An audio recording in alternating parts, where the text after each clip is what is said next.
It's recording. Hello, my name is Tom, and I will be giving this presentation on developmental theories. The first theory that we have is the latent trait theory, which suggests that people are controlled by a master trait that remains stable and unchanging throughout a person's life. The second one is life course theory, focuses on changes in behaviors as people travel along the path of life and how these changes affect crime and delinquency. And then we have trajectory theory, the view that there are multiple independent paths to a delinquent career, and that there are different types and classes of offenders.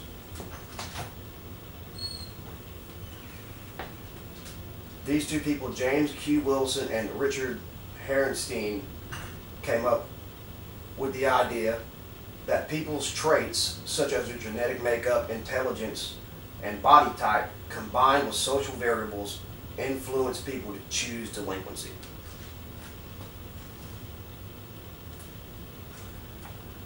Rowe, Osgood, and Niswander took his work and came up and proposed the concept for latent traits.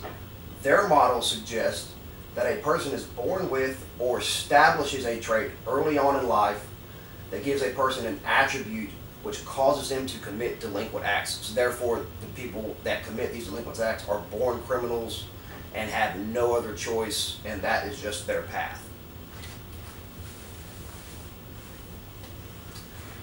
Does the latent trait theory make sense? Kinda. The latent trait theory makes sense if applied to the chronic offender. The chronic offender is those that commit delinquent acts and crime over the course of their life. The chronic juvenile offender has been arrested 4 or more times.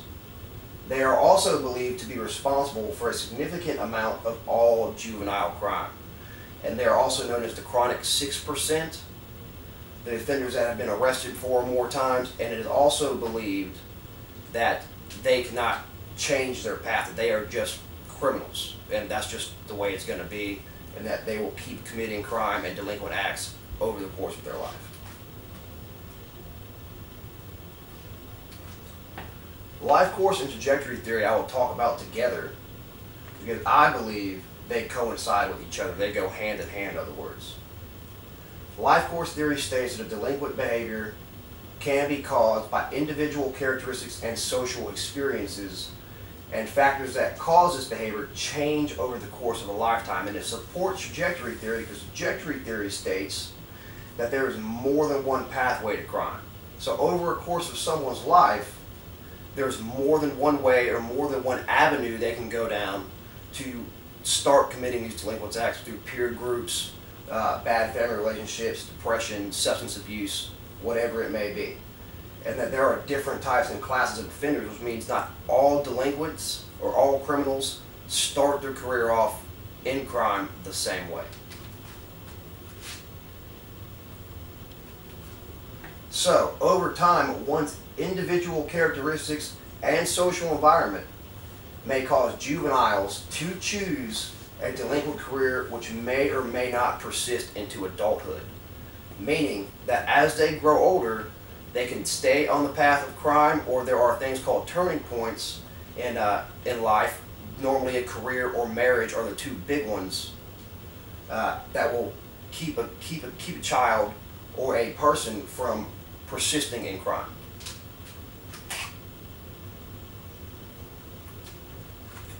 Individual characteristics.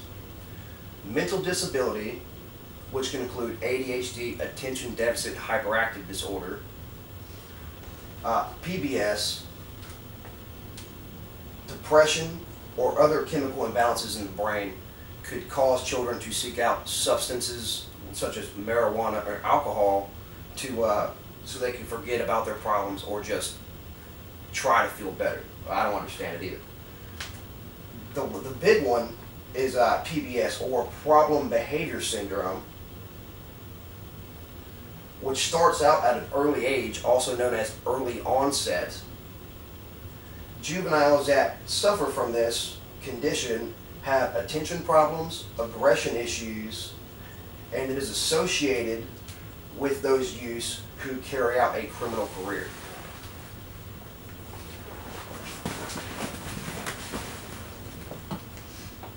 Social conditions are another big thing that can cause juveniles to start down the line of crime. Economic status is a big one, / poverty, could lead a juvenile to turn to crimes such as robbery or drug dealing to make money for things they want or need. It also leads to gang membership, as most poverty-stricken areas are also gang areas. And not all children choose to join gangs because they want to be in the gang. A lot of them join the gang to make extra money to start drug dealing, and this is where they learn the criminal activity. And they do this because their family has little money, maybe more than 3 or 4 kids, and they do this to get protection from their environment and for other reasons. Family issues like divorce and blended families or foster homes. You know, as we all know, divorce causes a lot of stress on children when families are getting divorced. And they tend to blame themselves, so they tend to seek out other ways to get attention through school, might get in peer groups that aren't, you know, very good people to be hanging out with, so, and they can get into trouble that way. Blended families is a big one also because it puts lots of stress on kids, and they're just normally a hostile family environment. Foster homes is a big one because the child grows up knowing that they don't have their actual parents, and a lot of kids are in and out of foster homes because they tend to cause a lot of trouble for reasons unknown. Children that are homeless are also a big one. There are a lot of homeless children in the United States, and these kids will do almost anything to make themselves feel better. They steal for things that they need, obviously, because they don't have enough food and clothes. So, and they also start substance abuse very early, as to make themselves feel, because most of these kids are depressed. They suffer from depression.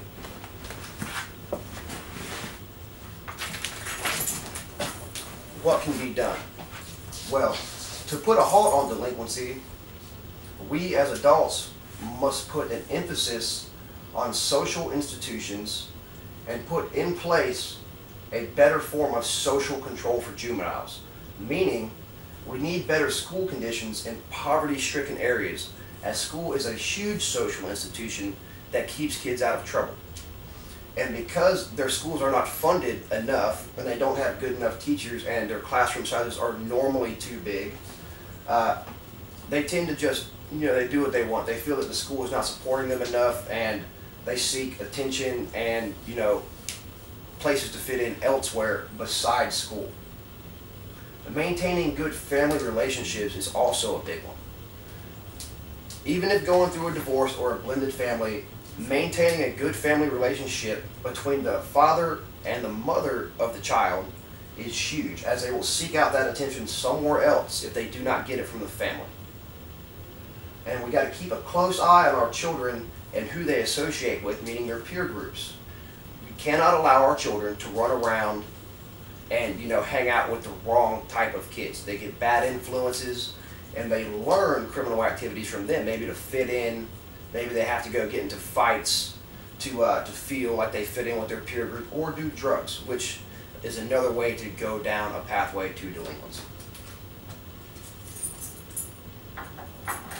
So, in summary, we have gone over latent trait theory, which states a person is born with or establishes a trait early on in life that makes them prone to commit delinquent acts. And as I said earlier, this theory could be applied to the chronic 6% of juveniles, or the chronic offender, period, because they just can't seem to break out of a life of crime and delinquency.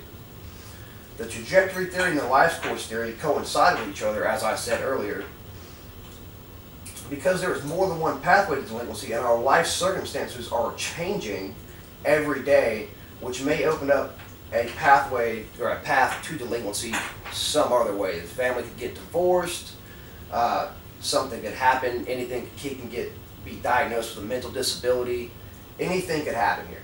There's more than one pathway to delinquency, and every kid doesn't start off the same way. So this is the big one. This is the one that I really agree with. And finally, to stop this, to lower the rate of delinquency, we as adults must create better schools and institutions such as church, or religious groups. Doesn't necessarily have to go to church. You could be a mosque, a synagogue, whatever, to promote better social control for juveniles, as well as doing our best to maintain strong family relationships, which is very important. Blended families and families going through divorce have a lot of problems with kids because they feel angry. They tend to feel it's their fault. And it's not, and they need to know that. And we must monitor our peer groups that our children choose to hang out with. And that is the end of my presentation.